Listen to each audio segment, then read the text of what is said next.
And I'm walking on the west side of Atlanta. Look what I see. African American folklore in the bricks.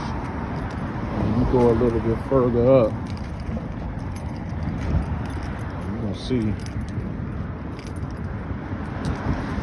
Brer Rabbit.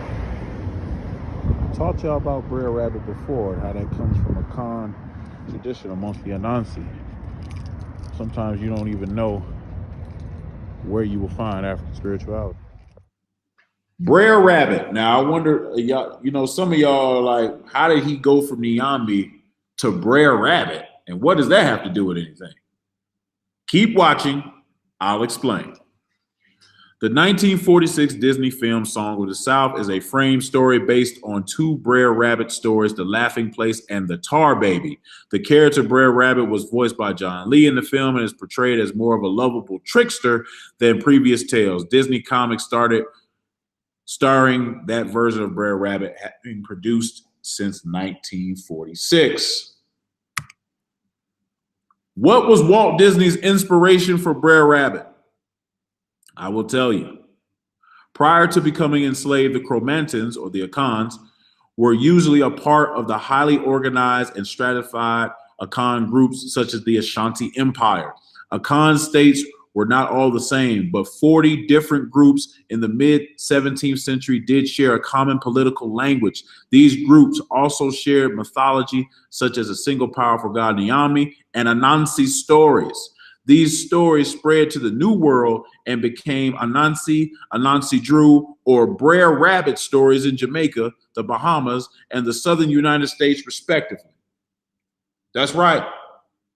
Brer Rabbit is Anansi. When you see that classic Disney cartoon, you are looking at African mythology. The Brer Rabbit stories can be traced back to the trickster figures in Africa, particularly the hare that figures prominently in the storytelling traditions of West, Central, and Southern Africa. These tales continue to be a part of traditional folklore of numerous people throughout those regions.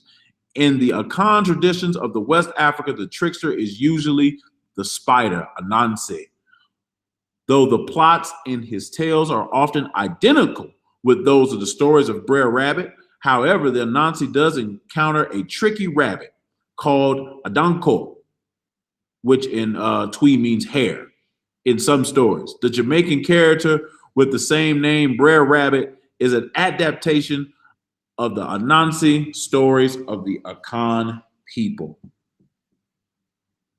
So they got the stories from your ancestors from the Gold Coast, from the Maroons. This is how they produced Brer Rabbit. When you see Brer Rabbit, you are seeing Ashanti. It is a product of Obeah tradition. And maybe y'all